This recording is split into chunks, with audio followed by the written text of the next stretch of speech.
خلیج فارس اور آبنائے ہرمز تیل بردار بحری جہازوں کے لیے موت کا کنواں بن گیا۔ ایران نے مزید 3 تیل بردار بحری جہازوں پر حملہ کر دیا۔ تازہ ترین صورتحال کیا ہے، عامر رضا سے بات کرتے ہیں۔ عامر بھائی، 3 مزید بحری جہازوں پر حملہ کیا گیا ہے، ان کو تباہ کر دیا گیا ہے، تازہ ترین صورتحال کیا ہے؟ میں آپ سے اختلاف بھی کرتا ہوں اور کسی حد تک اتفاق بھی کرتا ہوں۔ پہلے اتفاق تو میں اس بات پہ کر لیتا ہوں کہ آپ نے کہا کہ 3 تیل بردار جہاز جو ہیں ان کو نشانہ بنایا گیا ہے، یہ اس میں آپ کے بالکل ایگری ہوں۔ لیکن دوسرا یہ کہ صرف موت کا کنواں تیل بردار جہاز ہے نہیں، امریکہ کے جو جنگی جہاز ہیں ان کے لیے بھی یہ موت کا کنواں ہے، اور اسی لیے اس موت کا کنواں کو چھوڑ کر وہ بحیرہ ہند میں چلے گئے ہیں۔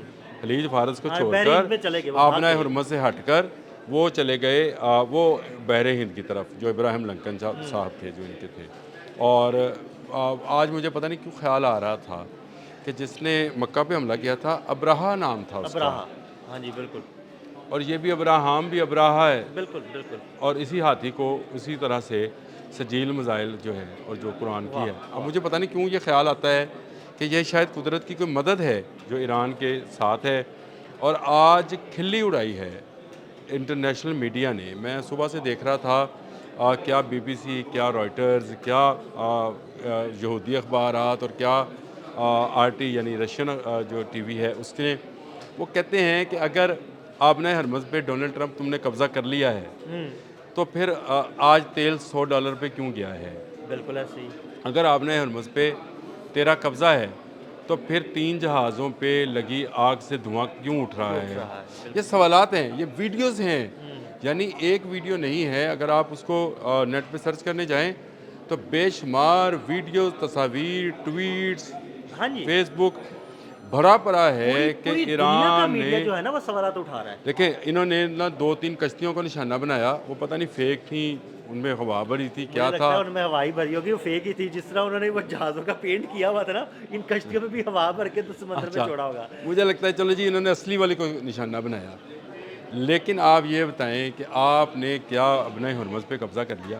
نہیں بالکل، آپ کہہ رہے ہیں کہ میں نے 1 کوئی گھنٹے ایک میں، جہاز گزار پائے نہیں۔ ڈونلڈ ٹرمپ نے کہا 1 گھنٹے میں ہم نے صاف کر لی برودی سرنگیں، تو پھر جہاز کیوں نہیں لے کے گئے تھے؟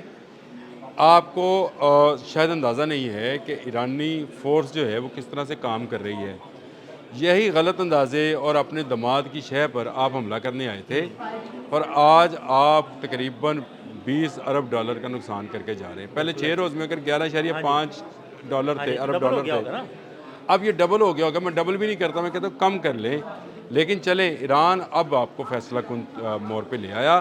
ایران اب اپنی شرائط پر آپ سے ہاں باتیں جی، منوائے ایران گا۔ نے کہا 3 شرائطیں میری مانو گے تو جنگ رکے گی۔ اب دنیا کا 1 لیٹر تیل بھی آبنائے ہرمز سے نہیں گزرنے دے گا۔ اس نے نہیں گزرنے دیا، اس نے جمہوریہ پلاؤ کا، جمہوریہ مالٹا کا، اس کے بعد عراق کی بندرگاہ پہ کھڑا، پھر اس کے بعد آبنائے ہرمز میں سے گزرنے والے 2 اور جہازوں کو نشانہ بنایا۔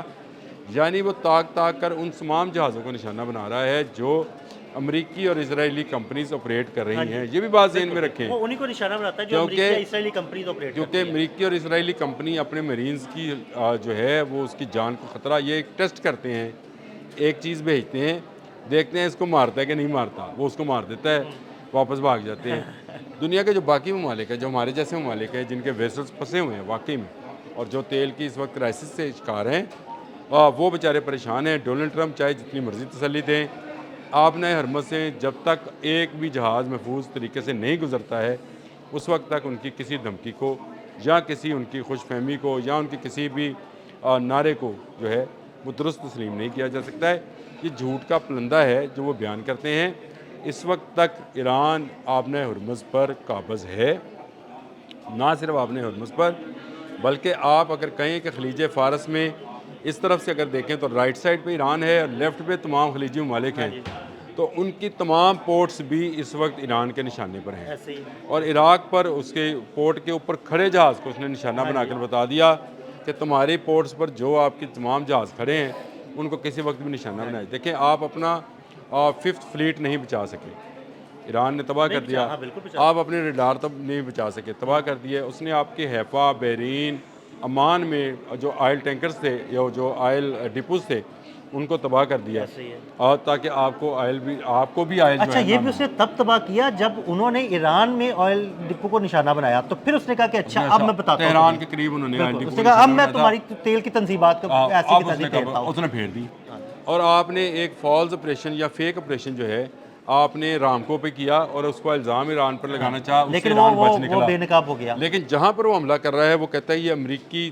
تنصیبات ہیں، یعنی یہ وہ آئل ڈپوز ہیں جہاں امریکہ کو A1 گریڈ کا آئل جو ہے وہ جہازوں کے لیے دیا جاتا ہے۔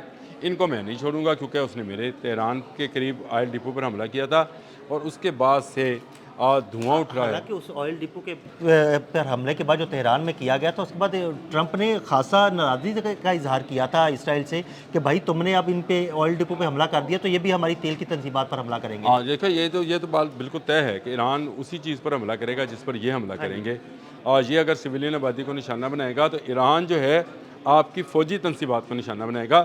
یہ ان کا پہلے دن سے موقف ہے اور اسی لیے وہ تمام فوجی اڈوں پر حملہ کرتے ہیں، اور اس میں اگر آپ کا کوئی سویلین کی جان چلی جاتی ہے، جس طرح سے کل ایک انٹرسیپٹر جو ہے اس نے ایک میزائل کو نشانہ بنایا اور ٹکڑے لگنے سے ایک شخص جو ہے وہ جہاں جاں بحق ہو گیا، وہ ایک الگ معاملہ ہے۔ متحدہ عرب امارات کی بات کر لیکن رہا ہوں، ایران کی جانب سے سویلین آبادی کو نشانہ نہیں بنایا گیا، وہ صرف امریکن تنصیبات اور امریکی فوجی اڈوں کو جو ہے نشانہ بنا رہا ہے۔ اس بات کا بین ثبوت یہ ہے کہ اب ایران جو ہے اب ان کے ہاتھ آنے والا نہیں ہے، وہ اپنی شرائط پر آپ سے صلح کرے گا اور آپ اس کی اجازت سے اب یہاں سے گزر کر اپنے وطن اپنے واپس جا سکتے ہیں، یا جہاں سے آئے ہیں وہاں واپس جا سکتے ہیں۔ اب آپ کا خلیج میں رہنا بھی مشکل ہو جائے گا، کیونکہ خلیجی ممالک کے لیے ایک بڑا جو تھا وہ چھتری یہ تھی کہ امریکہ اس کے ساتھ ہے۔ امریکہ کے جہاز، امریکہ کے انٹرسیپٹرز، امریکہ کے ریڈارز، امریکہ کے سیٹلائٹس، یہ سب خلیجی ممالک کو بچا کر رکھیں گے باشمول اسرائیل کے۔ لیکن ہوا کیا کہ وہ اسرائیل کو بھی نہیں بچا سکا اور خلیجی ممالک کو بھی نہیں بچا سکا، تو یہ سب ایران کے نشانے پر ہیں، اور اس وقت ان پر ترس آتا ہے کہ وہ انہوں نے کس وقت یہ امریکیوں کو اربوں خربوں ڈالرز دیے تاکہ وہ ان کی حفاظت کر سکیں، لیکن حفاظت کرنے میں امریکہ جو ہے بری طرح سے ناکام رہا۔ اب آبِ ہرمز میں آنے والا ہر جہاز جو ہے وہ نشانہ بنایا جائے گا۔ اب اس لیے آپ اپنے جنگی جہاز لے کر بحر ہند کی طرف چلے گئے جو کہ ڈیمیج جہاز ہیں، میں دوبارہ بتا رہا ہوں، ابراہم جو ہے وہ ڈیمیج ہے، تو اس لیے آپ تبھی لے کے بھاگے ہیں، ورنہ عامر بھائی وہاں سے حملے کرتے ہیں، یہ تبھی لے کے بھاگے ہیں۔ جارج ڈبلیو بش بھی اسی لیے آ رہا ہے، جو جارج ڈبلیو بش ان کا ایک اور بحری بیڑا ہے، یہ بھی ایٹمی قوت سے چلنے والا ہے، اس میں بھی تقریباً 6000 میرینز ہیں، اس پہ بھی تقریباً 90 کے قریب جہاز اور ہیلی کاپٹرز ہیں، اس کے ساتھ بھی کچھ 6-7 جو ہیں انٹرسیپٹرز اور 2-3 اس کے جو ہے ڈسٹرائرز چلتے ہیں۔ یہ بھی ایک بڑا بحری بیڑا ہے، اب اس کو روانہ کیا جا رہا ہے، مارا یہ بھی جائے گا۔ میں آپ کو بتاؤں جو آبِ ہرمز میں آئے گا مارا جائے گا۔ آبِ ہرمز ہر امریکی بحری بیڑے کی موت ثابت ہوگا۔ بہت شکریہ عامر بھائی نے تازہ ترین صورتحال سے آپ کو آگاہ کیا کہ کس طرح ایران کی جانب سے کچھ آئل ٹینکرز کو نشانہ بنایا گیا ہے۔ عدیل احمد اور عامر رضا کو اجازت دیجیے گا، اللہ حافظ۔